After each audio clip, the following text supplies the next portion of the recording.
Kirdi is a quiet village in Tamil Nadu's Shivagangai district, but under its soil lies a discovery that could shake up how we see history. Kirdi has unearthed the urban settlements dating from the 8th century BCE to the 5th century BCE, and that challenges the timeline of the Indus Valley civilization. Remember, the Indus Valley civilization is considered one of the oldest in the world alongside the Mesopotamian, Sumerians, and the Egyptians. Therefore, it's no surprise that Kirdi has become one of the most talked about excavations in the recent past. Let's look at the timeline of the events. The Kirdi excavations began in 2013, led by Officer Amarnath Ramakrishna. Later, as part of the routine government transfers, Amarnath was moved to Assam for another assignment. In 2018, he submitted a research paper on his findings of Kirdi to the Heritage University of Kerala, and after 6 long years, in 2023, he submitted his Kirdi report to the ASI. But here's where things take a shocking turn. In his 2018 paper that he submitted to the Heritage University of Kerala, Amarnath Ramakrishna himself claimed that Kirdi dates back to 300 BCE. He even sent samples to the Beta Analytic in the US. They analyzed the samples and gave a result which dated back between 200 BCE and 195 BCE. The simple math is, the bigger the number, the older the date. Now suddenly, in 2023,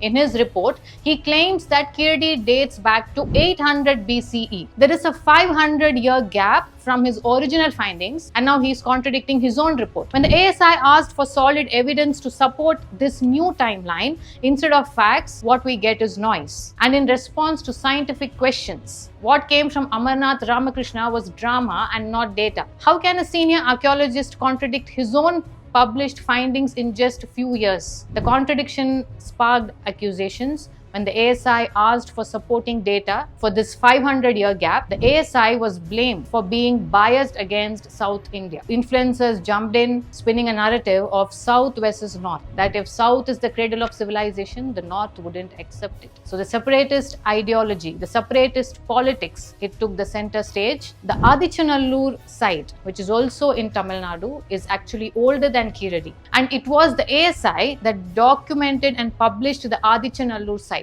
So how can asking for evidence and facts be called suppression and bias? Instead of data, what we get is back-to-back speeches and interviews from Amarnath Ramakrishna. He calls Ram Setu a myth. He labels the Ramayana and Mahabharata as fictional.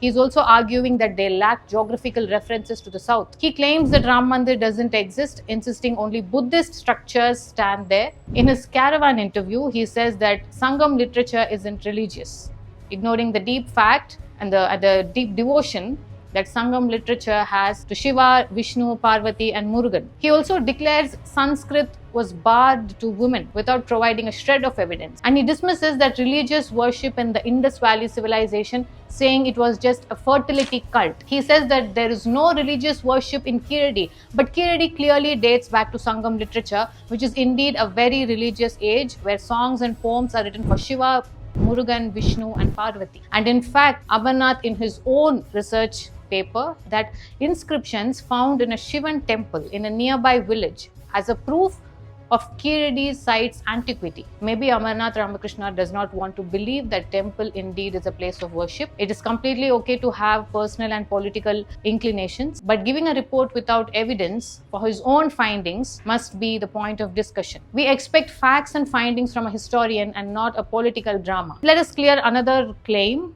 that Amarnath Ramakrishna wasn't singled out for transfer. He was one among the 26 officers who were moved in a routine reshuffle. If routine transfers or asking for evidence is suppression, then should the people of Gujarat, Haryana, and Punjab, they should also claim that center is suppressing their heritage, because the reports on Dholavira, Rakhi Gargi, Sangol all are pending for 20 years for peer review. Even Tamil Nadu's own archaeology department took decades to complete key excavations, like take for Korkai. It took 40 years, started in 1968 and it ended in 2021. In fact, Karur excavation was started in 1973 and it took 20 years. It got over only in 1995. And if you take the excavations that took place in Alangulam, it took approximately 30 years, where it started in 1986 and ended in 2017. No one is accusing the Tamil Nadu's archaeology department that it is suppressing the history of southern districts. Of course, in economics, the southern districts are suppressed, but that's for another day to talk about. But here we understand that archaeology is slow, meticulous work, and out of all the excavations, in contrast, Kiridi stands out. From the initial digs in 2013 to a report submission in 2023, within a decade, and it received consistent attention from the central agencies. Not only the excavations was pushed forward, even the report was fast-tracked, far quicker than older ASI sites like Dholavira, Rakhi Gargi or Sangol, which have been pending for over 20 years. So the narrative that Kiridi was suppressed, it simply doesn't hold up against the timeline